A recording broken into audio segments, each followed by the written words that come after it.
A Gigo TV tem os melhores canais de futebol por um preço que cabe no seu bolso. Para conferir, link na descrição.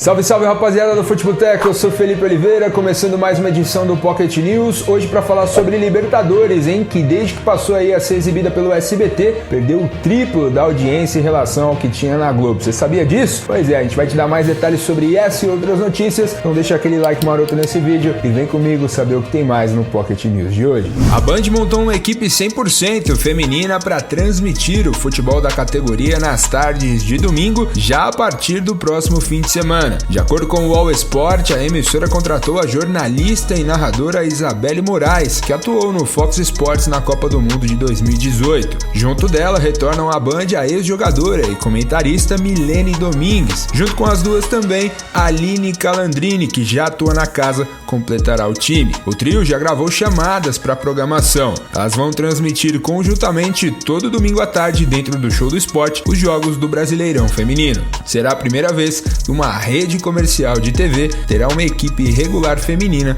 para transmissões de futebol. Pois é, para quem acompanha o canal aqui, parece que a Band virou objeto de apenas elogios, né? Isso porque, sim, a administração esportiva da Band tem sido muito boa, eles têm recuperado campeonatos, recuperado relevância, voltou com o Show do Esporte.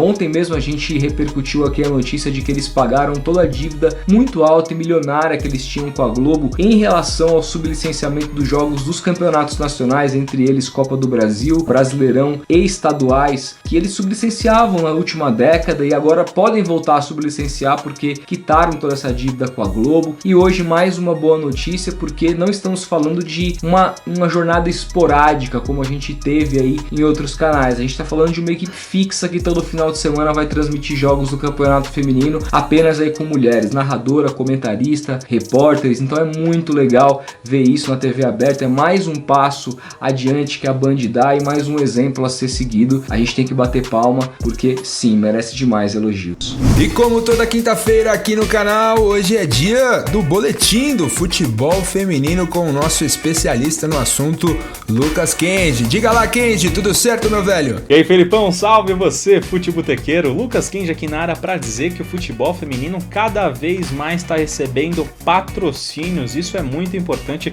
para a modalidade. O último e mais simbólico é o da Cristiane, maior artilheira da história das Olimpíadas, com 14 gols, atacante do Santos, fechou um contrato com a Betmotion, que é um site de apostas. Ela vai ser embaixadora dessa empresa, que também vai patrocinar o Campeonato Brasileiro Feminino. Isso é muito legal. E o Brasileirão já tem um patrocínio Master do Guaraná Antártica, um patrocínio recente, mas que deve durar 3 temporadas. E outro patrocínio que eu lembro também muito relevante e também recente é o da Puma. A Puma vai patrocinar todas as jogadoras praticamente do elenco do Palmeiras. São 23 jogadoras que vão ser patrocinadas e o elenco tem 27 jogadoras. Mostra como as marcas estão atentas ao futebol feminino e não só a categoria, mas também as protagonistas, né, que estão longe de ganhar os mesmos salários dos jogadores homens e que agora vão receber também um pouco mais de atenção das marcas. Agora eu deixo a sugestão para você conferir um guia que eu fiz sobre o Brasileirão 2020 que está chegando na reta final, hein? É só clicar na bolinha aqui em cima. Forte abraço, Felipão, forte abraço para você.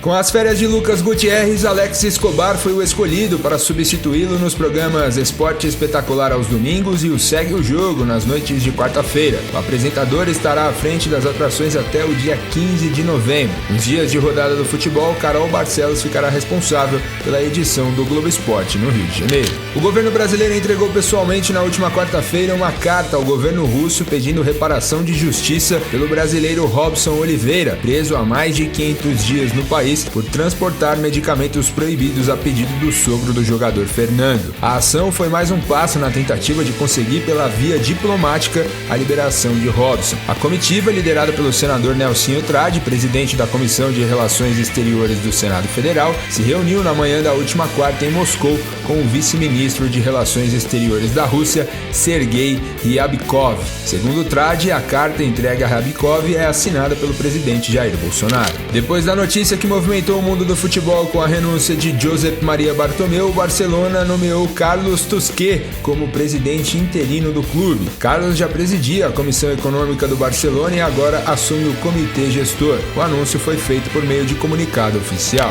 A Polícia Federal cumpriu um mandado de busca e apreensão em Fortaleza contra um suspeito de aplicar golpes para receber o auxílio emergencial do governo federal, utilizando dados de figuras públicas como o jogador Neymar, o empresário Luciano Hang e o ministro da Economia Paulo Guedes. O investigado teria aberto contas na Caixa Econômica Federal com os nomes das 3 personalidades para obter o benefício de R$600. Nenhum dos citados tem envolvimento com os crimes. Encerrada a fase de grupos da Libertadores, os números de audiência das transmissões em TV aberta mostraram uma enorme diferença de alcance entre os jogos exibidos pela Globo e os apresentados pelo SBT. Segundo o blog do Maurício Sticer, os resultados da emissora carioca são 3 vezes mais altos do que os da emissora de Silvio Santos. No Rio de Janeiro, a Globo transmitiu 2 jogos do Flamengo em março com média de audiência de 36 pontos. Já o SBT transmitiu 4 partidas, 2 delas do próprio rubro-negro, batendo cerca de 11 pontos. De acordo com a matéria, em média, os jogos exibidos pela Globo alcançaram mais de 4 milhões de pessoas por dia de exibição, enquanto no SBT